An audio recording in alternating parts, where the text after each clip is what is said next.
I am entrusted with a portfolio that serves New Zealanders throughout their lives. The Internal Affairs portfolio is extensive, and I aim to ensure that taxpayer money is spent wisely and that public services are run efficiently and effectively.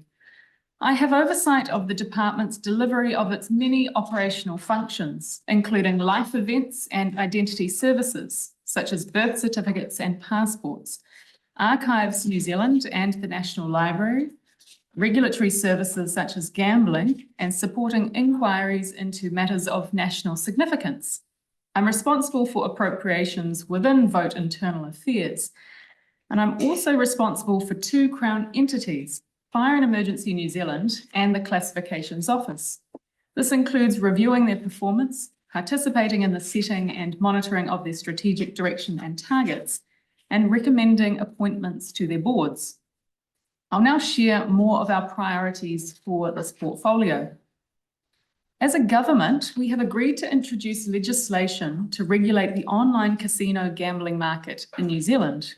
I will introduce the Online Casino Gambling Bill to Parliament in mid-2025, and my expectation is that gambling operators will be receiving licenses by mid-2026. I'm confident that our approach to regulating online gambling will generate income for the Crown, provide a safer regulated market to minimise harm, and ensure consumer protections for New Zealanders. The Secretary and Department of Internal Affairs will act as the regulator with a suite of enforcement mechanisms available to increase compliance. All costs of the regulatory system will be recovered from online gambling operators. As a minister, I continue to focus on ways to make government more efficient so we can drive down costs for taxpayers while providing sufficient standards of service. This includes ensuring departments rigorously manage their cost pressures rather than passing them on to the public. It's vital that Fire and Emergency use its funds to collect from levy payers effectively to deliver emergency services and invest in the equipment and assets appropriately. Last year, I approved a 2.2% increase to levy revenue, which was revised down from a 5.2% increase that Fire and Emergency publicly consulted on in early 2024. I've also asked Fire and Emergency to deliver $60 million in cost savings by the end of the 2026 to 2029 period. The department will work with Fire and Emergency to identify how cost pressures can be managed within available funding. I will also progress work on the Films, Videos and Publications Classifications Act so that it is modernised for today's environment, while ensuring we are set up for future changes. This will mean New Zealanders can make informed decisions on the commercial content they engage with, and resource costs for regulators are minimised. I'm very confident that the department is working hard to improve the efficiency and effectiveness of our services and deliver on this government's priorities. And I thank you for your time this morning and very much look forward to the time we have together and welcome any of your questions. Thank you, Minister. We'll now turn to questions from members. Thank you, Minister. Thanks for your time and your opening words. I have a number of questions. So I'd like to start off with FENS, Fire and Emergency. Really interested in terms of the appropriation, the reduction of 2 million in terms of services and government is asking just in terms of that. Can you explain what advice you received in terms of your decision making, please? Look, I received some advice as part of the budget process, which suggested that the Crown contribution to Fire and Emergency is very low, quite low, and compared to the many vast millions of dollars that we receive from levy payers, and that the effect of the reduction of 2 million would not have a substantial effect. That is why we returned 2 million. But I was very conscious also that I did not wish to return all of the Crown contribution, because I do believe it is important that the Crown does contribute, acknowledging that there are public lands that also benefit from Fire and Emergency access. So Minister, thank you. Just in terms of the safety of the operations of firefighters, and in particular an incident that took place last year with life-saving gas monitors, and I appreciate that's an operational decision. However, it's really important for New Zealanders to understand that their levy goes towards the operational costs, but also that the Crown has an obligation. Can you just go further in terms of that? Because the incident that did happen on the ground, and given the fact that there's a lot more fires occurring weekly, and in terms of New Zealanders being safe and our firefighters, can you just unpack the impacts of a Crown decision in terms of funding and supporting the firefighters? Look, well, it's really important that our firefighters are supported. I think in large, I think there is a misunderstanding sometimes of where the money that funds fire and emergency does come from. That is collected not via taxes, it is collected through levies paid through insurance. That might be on insurance to people's homes or to their vehicles or contents insurance. It's also captured by commercial property insurance as well.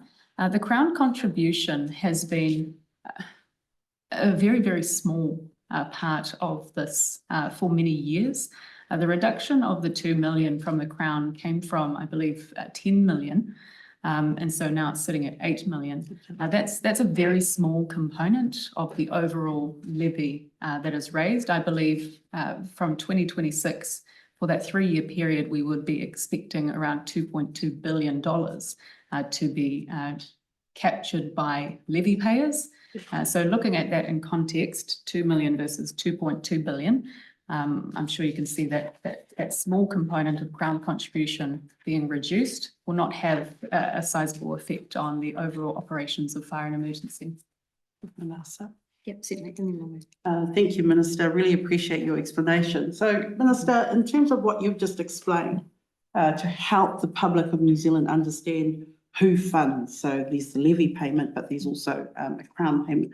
So can you help in terms of educating New Zealanders that would not necessarily, because an incident happens, like the gas monitors, and for whatever reason, the operations have chosen not to help fire stations with that. So it becomes a safety issue for Kiwis. How do you think Kiwis should be continue to be educated about who funds fees and the contributions that are made via levy or via the Crown? Well, I think we all have a role to play to ensure that people understand, where their money is going.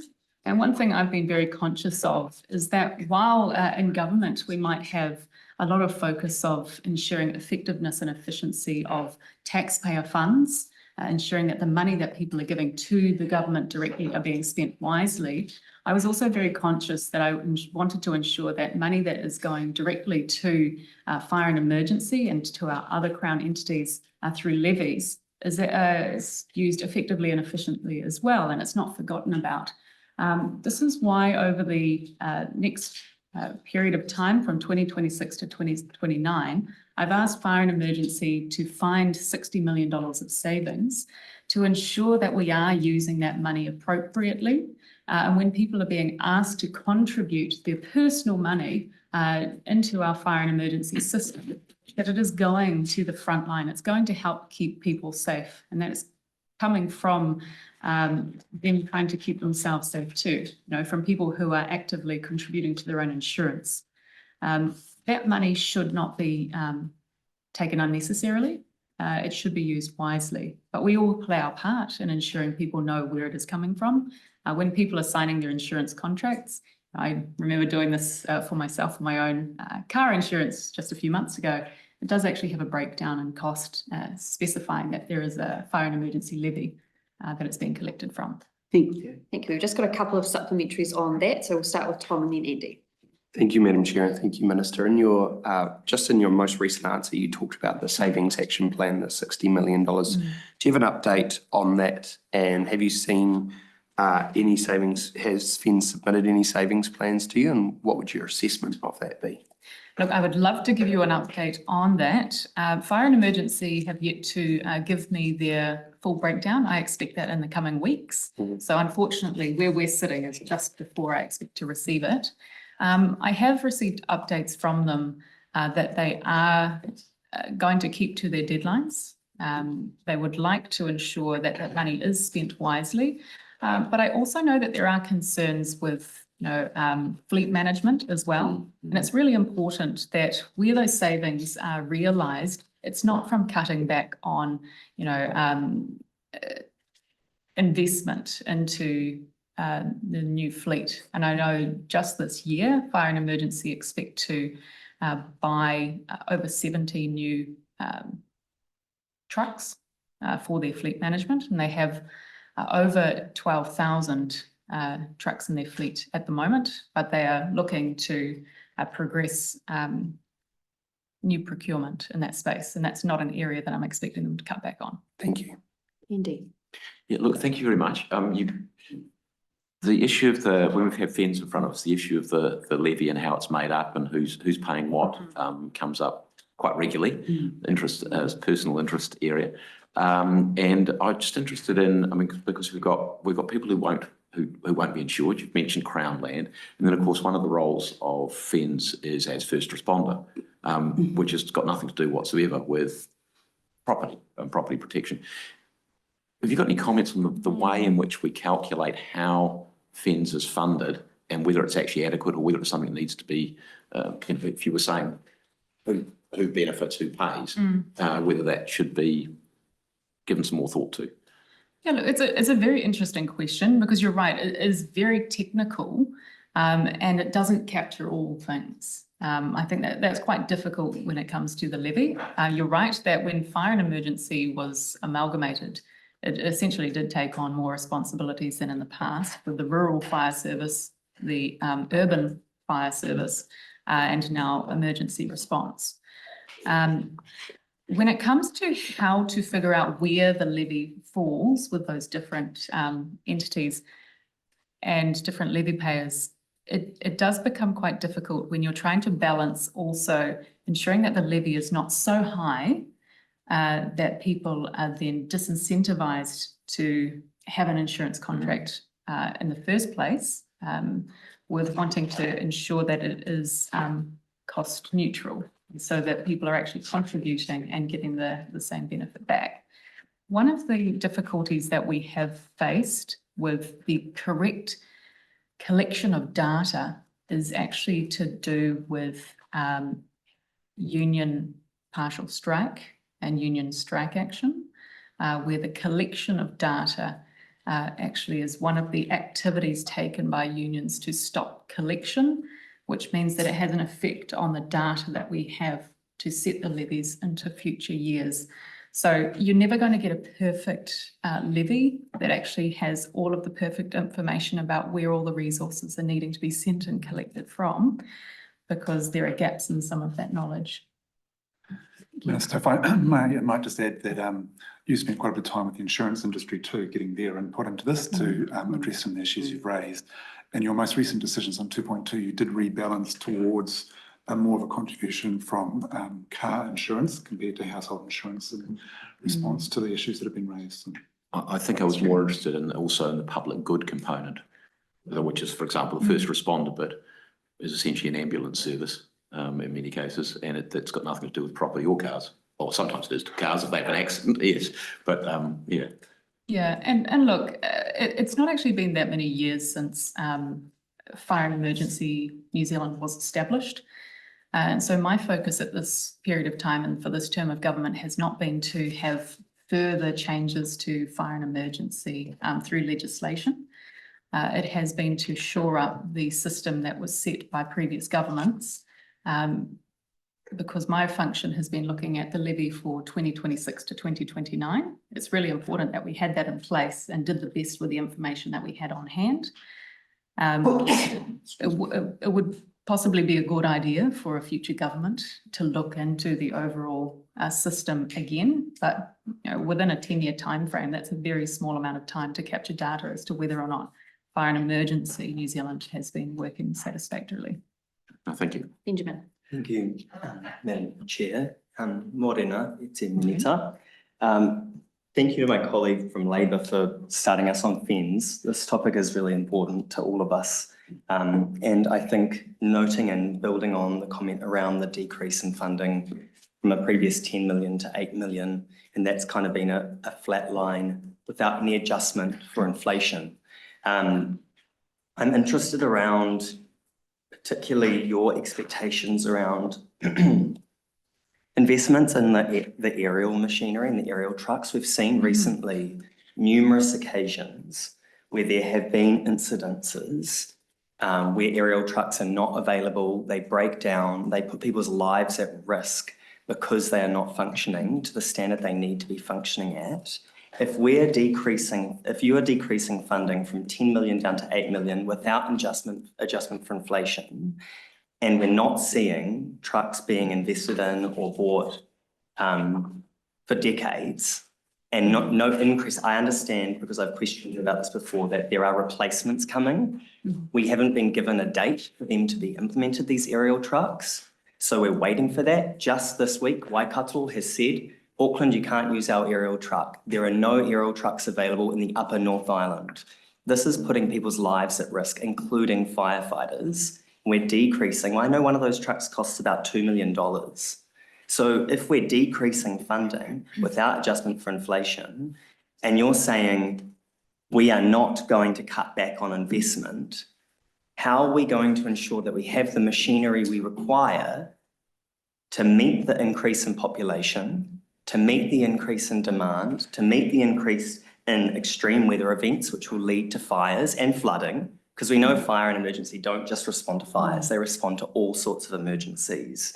What are your expectations around that? How can we see this budget ensuring that those really essential, expensive pieces of equipment are going to be delivered in a timely way? We can't keep having machinery breakdown and putting people's lives at risk.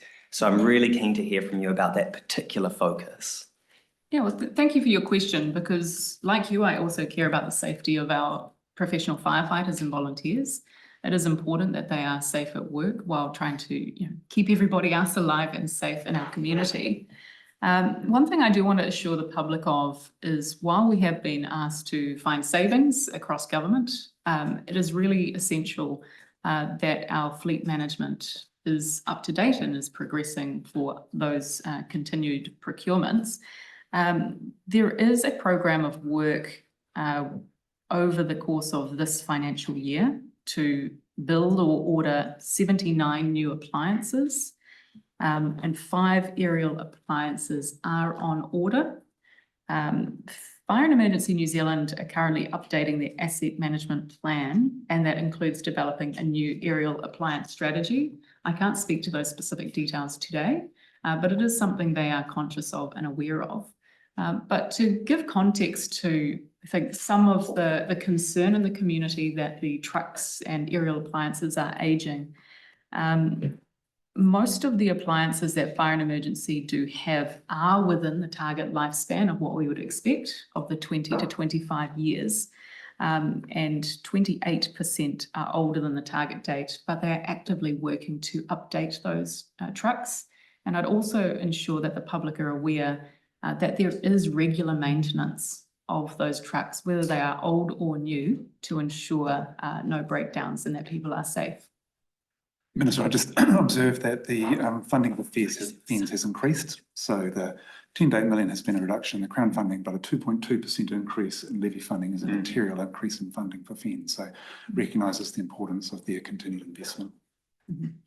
Did you have another? Yeah, just to supplement you on that, thank you. That's really exciting information to hear about the aerial appliances on order and the new plan that's going to be implemented. I'm just seeking some reassurance with you around your expectations to see, and I know that operations isn't what your focus is, it can't be, but just seeking some understanding around your expectations on the increase in aerial appliances, because as you said, some of them they all go through a regular maintenance program, but when they're going through that program, they are not available for use for many, many days often. And that means that there's a reduction in those that are available. And that's often what leads to them not being available for use for a period of time, for an entire quarter of the population of this nation.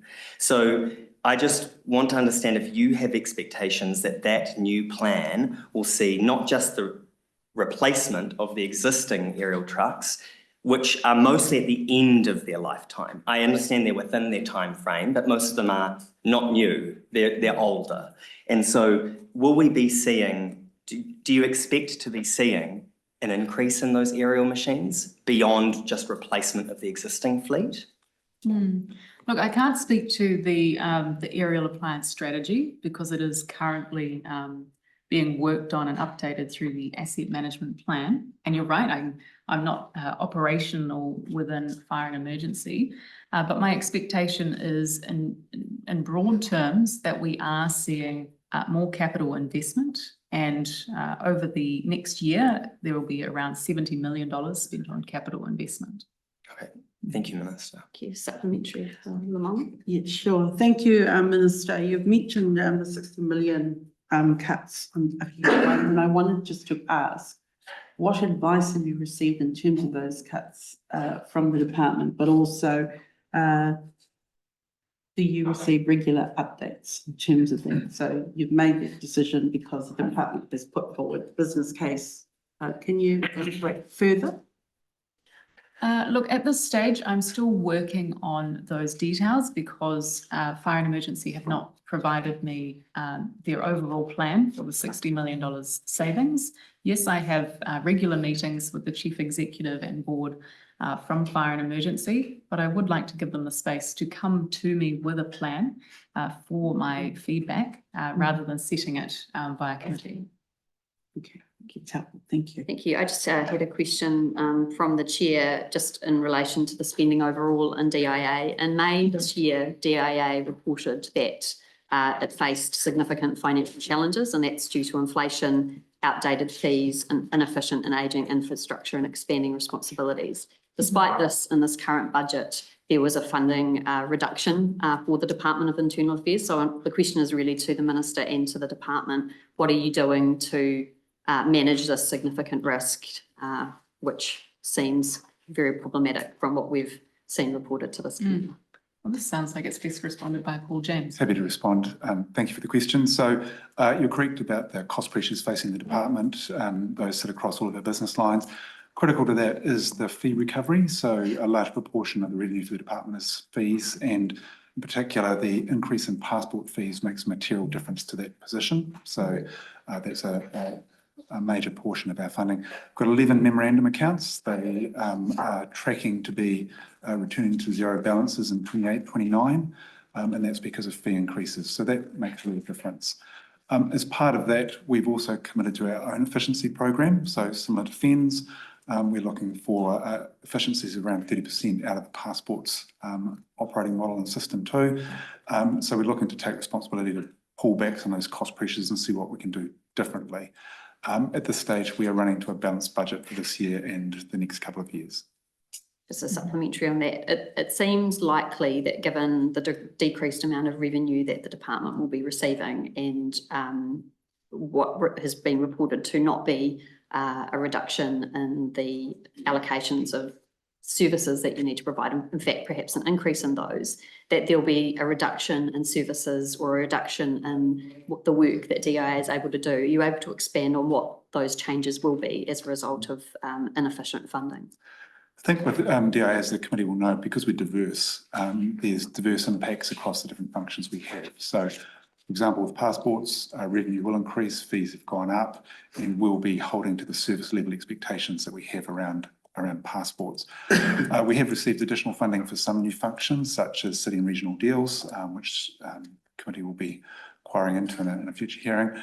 There are other areas, such as National Library and Archives, where this current budget, there was further savings provided, and we're just working our way through all the details of how we make those savings. But the expectation is to hold to service standards, but instead to find efficiencies in the way that we work. And digital will be a big part of that in those institutions.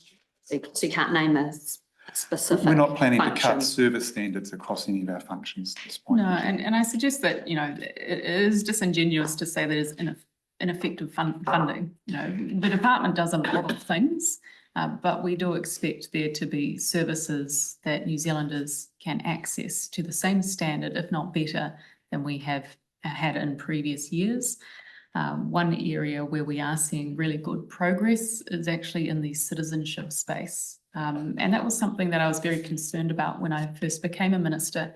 When I started receiving citizenships across my desk that were from 2020 and 2021, there was a serious backlog in our citizenships, and we have cleared a lot of that backlog by focusing on those older cases. And so there are services that people can expect that will be improved under this government, even with less funding in some areas. But the department's words that they called it a significant risk, and so that's what I was questioning about. Did you have a sup on? No. Okay, we'll move to Lamona for the assessment. Thanks, Minister. In your opening words, you talked about the online gambling bill. I'm very interested because in South Auckland and Auckland, gambling harm is a huge problem. So you've also talked about the delays and when you hope to introduce, and given I'm just looking at page, on the vote, Internal Affairs page 157, the appropriation or the budget 7.4. Can you just talk about, in terms of the work, since I understood that it was coming in the beginning of the year, which may be incorrect, the bill will be introduced and then there's phasing out. Specifically, what is the holdups, and in terms of the appropriation, where will the emphasis be? And the important thing that I've heard from my community, particularly around gambling harm, there are a number of individuals who just can't control a number of things, who talk to organisations, but I'm really interested in the contents and the feedback that you received on the online gambling harm. And in particular, you've announced the 15 licences coming offshore, and there's a whole lot of work underneath that. Yes, so firstly, to the question of delay to the online gambling bill, there hasn't been a delay. I said at the start of this year that we hoped to introduce mid-2025, and as far as I'm aware, we're still in June. I've finished all of the technical drafting of that bill. It's now at a stage waiting for to go to Cabinet and to be introduced to the House, but I would expect that to happen quite shortly. In the meantime, we have been working on some of the regulation settings that would sit underpinning that law.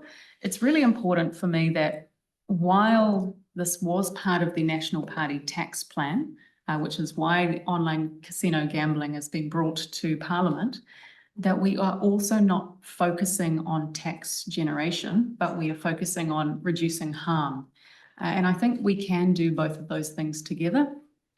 Allowing for a licence regime of having up to 15 licences. This was based on a decision where I had information that IRD have about 36 casino gambling operations operating in New Zealand who had paid GST since 2016. 15 of those largest operators made up 90% of the total GST collected, which showed that if we set it at around 15, we would allow for high channeling into a safer regulated market than into the online black market or more dangerous area for online gambling that wouldn't have safety standards. By putting in place those licenses, they'll have very high thresholds to receive a license. You know, it would have to be signed off by DIA and go through an auction process to ensure that there are safety standards and consumer protections in place.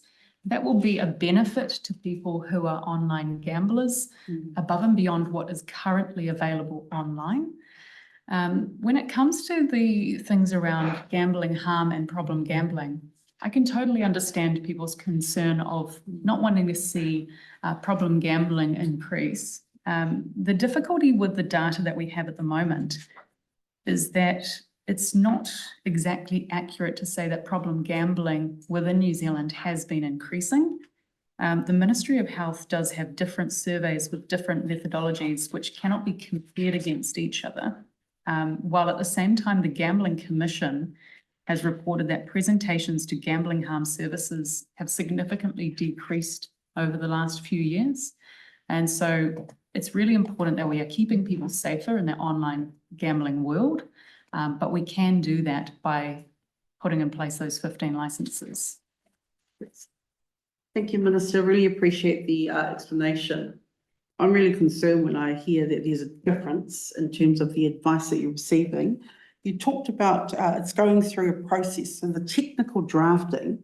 How do people on the ground, so you've got the Gambling Commission, you've then got obviously proprietors, so you obviously would look at a spreadsheet of advice.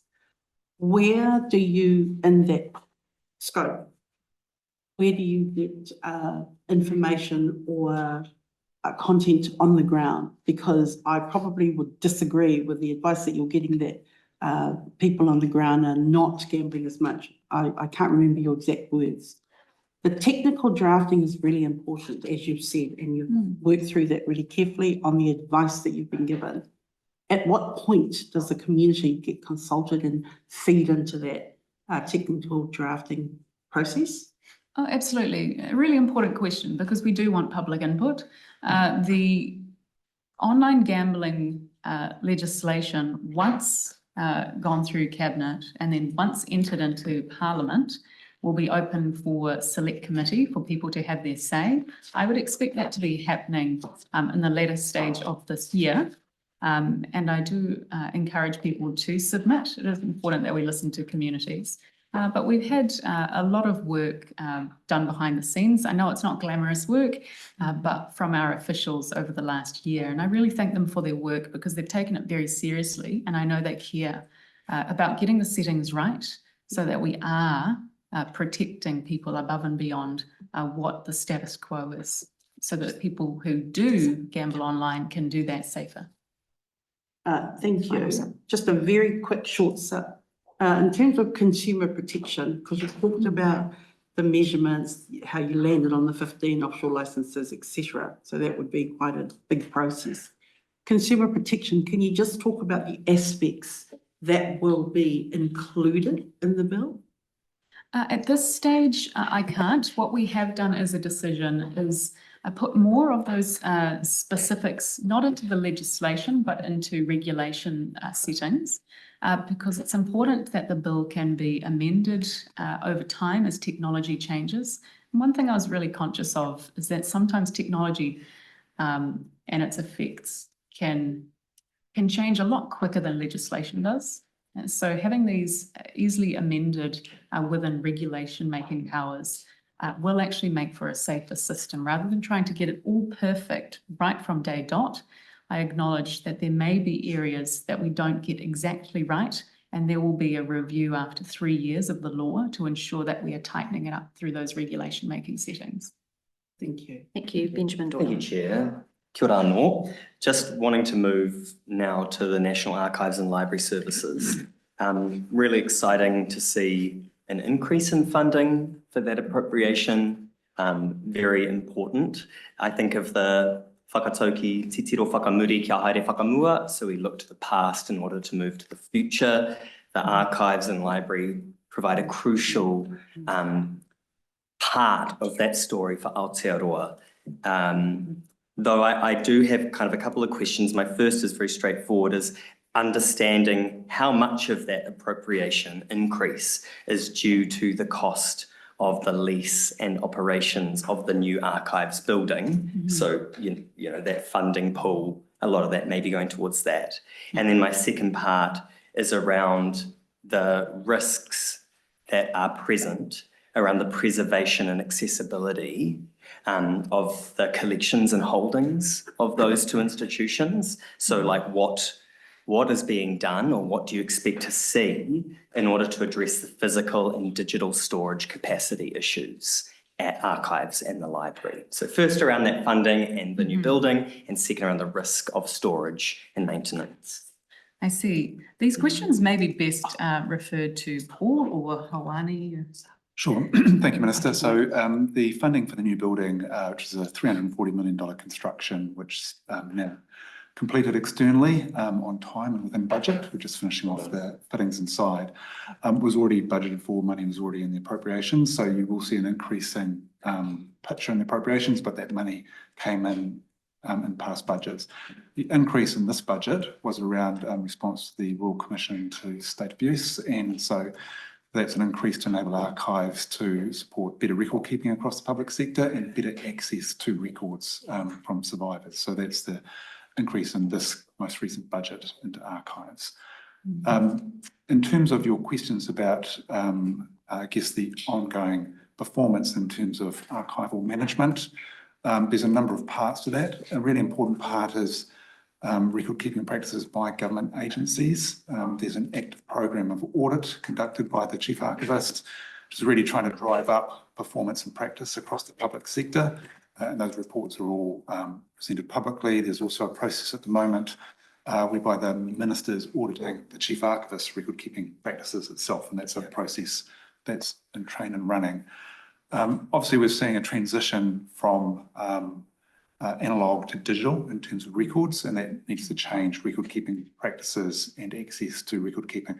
Be happy to touch on any more details or to invite my colleagues to respond, but as a front-end response. Thank you. Just to seek some clarity on that answer, thank you very much for that.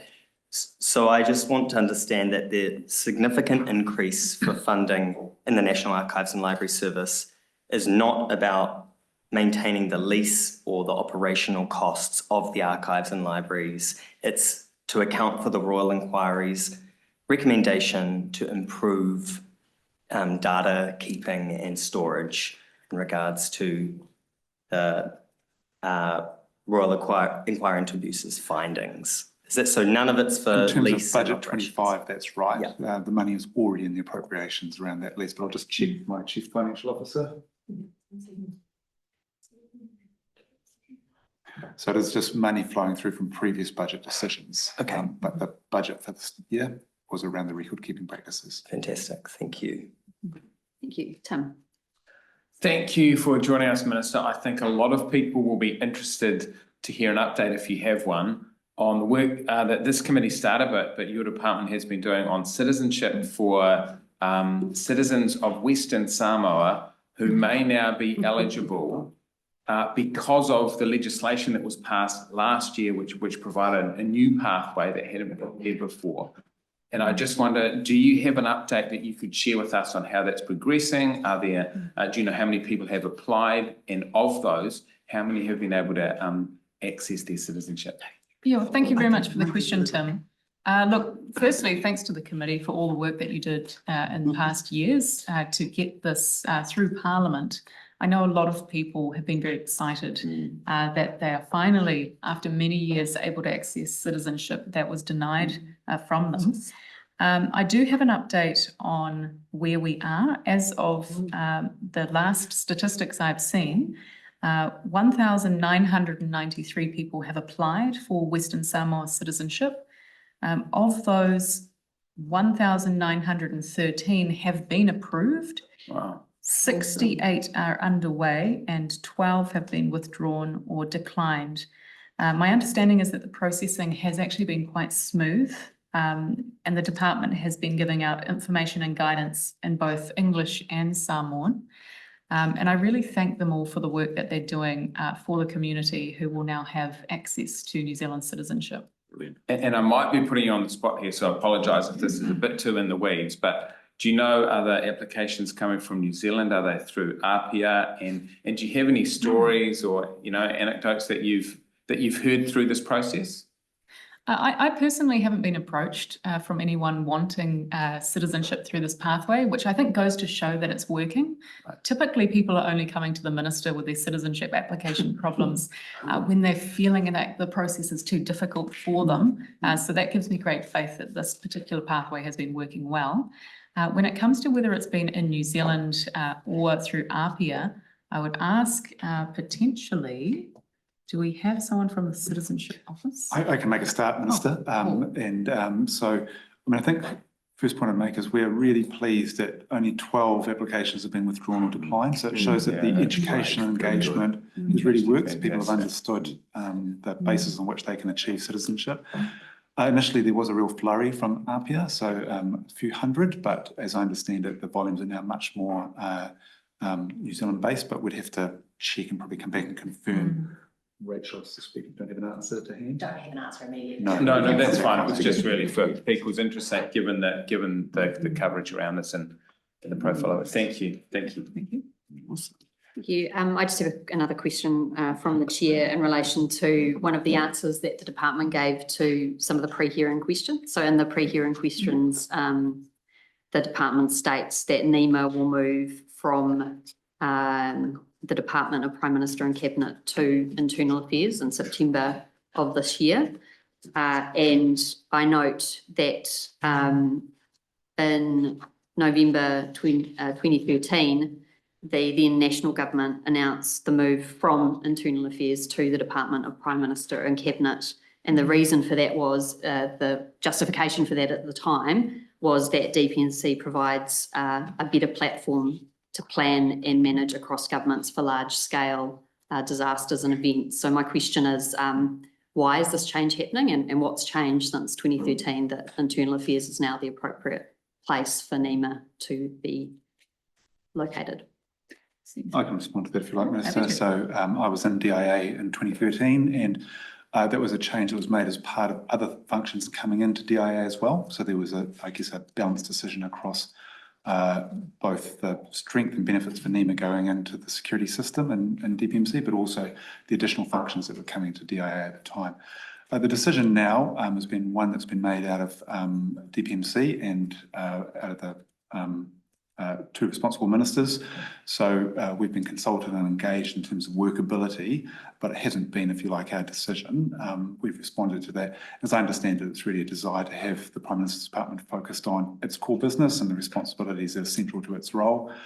The work of NEMA is increasingly connected with local government, which obviously DIA has roles and functions with. We've talked about FENS as well. There's a real connection between NEMA and FENS in terms of often emergency response. So there is some connections back into DIA as well.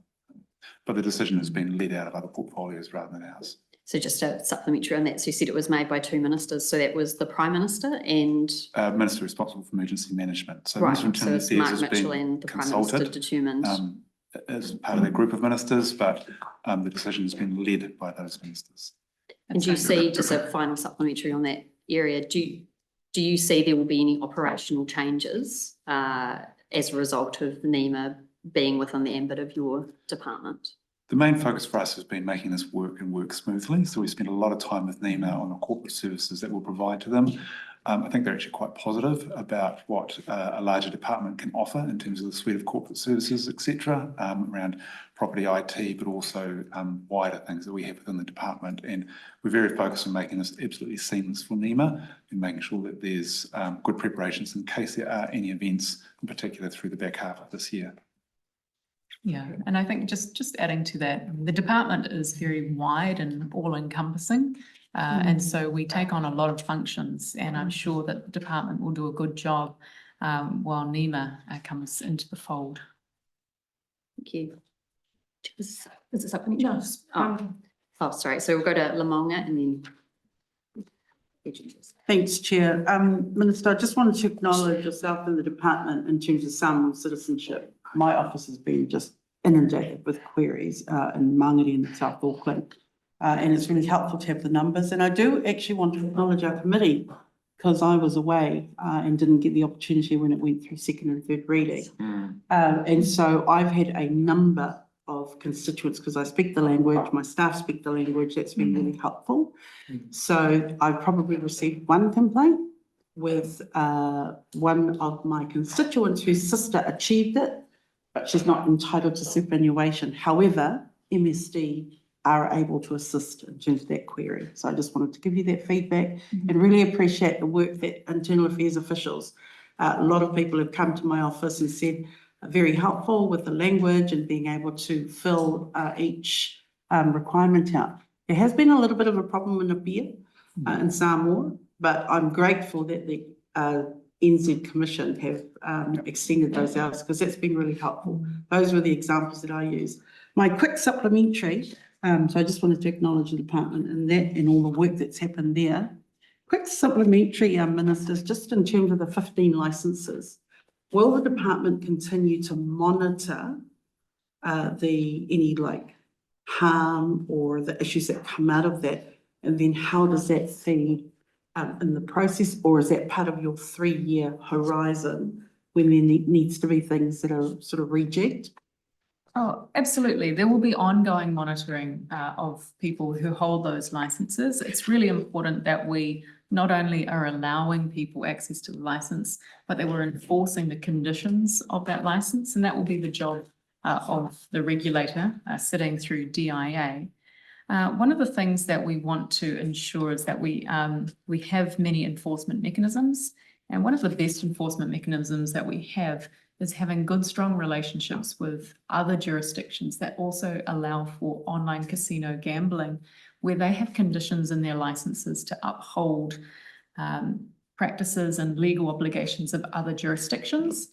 And it's possible that if those license holders do not uphold what we ask and impose of conditions, that they could have their licenses revoked in other jurisdictions. So having that ongoing relationship will be very important. It's also important that we're not allowing online gambling for children and allowing a new generation to believe that this is something that's cool to do. And so we have high prohibition on advertising restrictions here, and companies and individuals could receive fines of up to $5 million advertising to children. Very quick, very quick. Just on that, Minister, will those results, will there be public reporting? So for example, if you've got a group in an area where there's a bit of a problem in one of those licenses, will that actually be publicly reported that DIA are onto this? The system is working really well. Does that get reported in your annual report or any of that? How does the public know if a license holder is in trouble or they've allowed continual problem gamblers or per se? Well, look, I think it's important that the enforcement occurs without necessarily the court of public opinion. I mean, things are happening all the time, where there are infringement offences that the department is responsible for in the gambling space. You know, you think of the Class 4 pokies. We've got some large-scale casinos within New Zealand.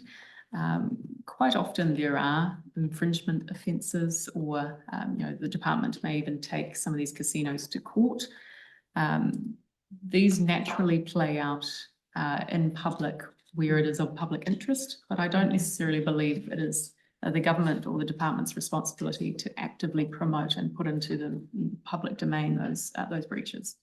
I think that's exactly right, Minister. And what I'd also say is that transparency is an important part of our regulatory practice too. And so again, in that Class 4, we don't publicise where we've got live investigations. They are conducted in a degree of secrecy, but we publish very widely gambling activity, so people can see how much is spent and what regions and what areas where the grants are going to. So we try and create as much transparency as possible about the wider system, and you should expect to see similar about online casino gambling. Thank you. Thank you. Supplementary for Benjamin. Yeah, thank you. I have a supplementary just on the Samoan citizenship law, which was recently passed, very, very exciting. And the 12 decline and withdrawn applications is positive, though I do understand that there is only a partial refund for those who are declined or withdrawn of $136, and that the upfront cost is $204.45, which is no small amount for many ainga or whānau. So I'm just keen to know about, do you have the information around the time frame of refunding that putea? Because for some whānau, that's a substantial amount, and I'm just keen to know logistically how quickly people are having their money refunded, because it can be a pressurised situation. Yeah, look, I acknowledge that there will be people who you rightly say would be looking for their money back and wanting a guarantee on when that would come. I don't have that detail at hand, but potentially I can come back to you on that. I'll come back to you. Just note, I think there was only 12 or 13 applications withdrawn or turned down, so there won't be many affected ainga, but we can come back on the details. Yes, so the 12 or 13 that are withdrawn or declined will only get a partial refund, but those who are of $136.30, but those who are granted citizenship should have their full application refunded according to my understanding. So I'm keen to just understand the time frame of the refund, just because that time of waiting can be quite stressful for whānau if they need that money back for groceries or electricity, whatever, te mea, te mea. So just keen to know that really minuscule piece of data. Thank you. That's right. Yeah, we'll come back to that, but I have just received some information regarding your previous questions about whether the applications are coming from Samoa or New Zealand, and the majority of citizenship applications are coming from Samoa. Yeah, right. Thank you. Okay. Thank you. And just reminding the committee, we do have an opportunity for just hearing questions on some of that detail as well. Tom. Thank you. My question's about phase 2 of the Royal Commission of Inquiry into COVID-19 lessons. Can you provide us an update with that? I understand the final report's due in February of next year, so just checking that that is on schedule and on time. Yes, so you're right. We are still expecting that the phase 2 and final report of the Royal Commission into COVID-19 will be delivered on the 26th of February. I have received assurance from the chair of the committee that it will deliver on time and within budget. And my last update on that will be public hearings will be starting next month and through into August. And public hearings were from those who submitted through the inquiry? The public hearings will be chosen by the Royal Commission itself, and that hasn't been from ministerial direction at all. It's been a completely independent Royal Commission to establish which cases should be heard in public, and I very much look forward to seeing these play out. Thank you. Melissa. Thank you. Something completely different. I'm really interested as to what you and the department is actually doing in terms of scam and spam texts, because that is actually, it seems to have a huge increase all of a sudden and sort of disappears and it comes back again. And I'm particularly interested because a lot of the communities, vulnerable communities, ethnic communities seem to be really, really, susceptible to these kinds of spam and scam texts. Yeah. And I'm interested to know what you do with the text when people report as well. Yeah, so just starting off there, look, I'm actually really proud of our DIA digital safety team. I think they do a really good job. A lot of New Zealanders are concerned with scams, especially when you receive them on your phone, and that's the area predominantly that the department deal with. Last year, DIA started a new program of work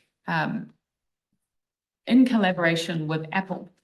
And so now people who receive a scam or reported junk message on their Apple device can report that and it will be sent directly to DIA.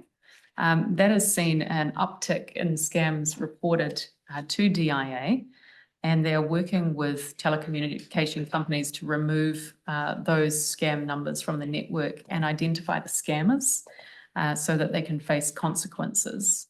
I know that investigations by the department last year led to multiple people being charged with offences and the seizure of thousands of dollars worth of cash and scam equipment. So it is having an effect in real time. But Paul, maybe we wish to talk more about that program of work. Not a lot more to add, Minister. You're right. We were very pleased with Operation Cargo, which was hugely disruptive last year in terms of spam and scam activity. So we've seen a drop-off actually in the numbers of reports. But it's a really important tool for us, the Apple phones, and we're currently working with Android phones to see whether we could start to put something in place so we get better coverage across all New Zealanders in terms of the ability to report and for us to then be able to act on those reports. That was going to be my supplementary question. Why are you not actually working with any others apart from Apple? Currently working on it. Yes. When do you expect that to actually come through? We're not sure, I'm sorry. Right. Thank you. Thank you. Benjamin. Thank you. DIA is responsible for many vital record keeping and application processes for people in Aotearoa. I'm proudly part of the 0.7% of New Zealanders who are adults and identify as trans or non-binary. The census identified approximately 26,097 adults in 2023 who are trans and non-binary. In light of DIA's responsibility to keep record and manage many important application details, paperwork, processes that many people in Aotearoa have to engage in, what, if any, work is being done to ensure that records and application processes are appropriately reflecting the lives and experiences of all people in Aotearoa? Right. Are you able to be more specific on which part of the system that might be referring to? Sure. So I often hear from constituents and people across the motu about their experience engaging in application processes or record keeping information. I don't know the specific names of those processes, which don't reflect their lived experience or identities as trans or non-binary people. So often that means that documents require them to ascertain whether they're male or female, when that may not be an appropriate or applicable category for them. Is there work being done by DIA to address those inconsistencies in records? Paul will respond. Look, I think the issue you're referring to is not one that DIA has responsibility for working on in terms of there's a range of agencies that people access services from. Those agencies have their own information requirements sitting often in their statute. So for the department itself, we obviously do register on a diverse basis in terms of birth, deaths and marriages, civil unions. But I think the experiences that you'll be talking about will be people accessing services through another government agency, and they will have their own rules and statute that sit behind how they collect personal identifying information. So we're not letting work across those other agencies. Absolutely, but the work that is done in DIA in particular is accounting for the diverse range of identities in terms of things like births, deaths and marriages. Yes. Okay, thank you.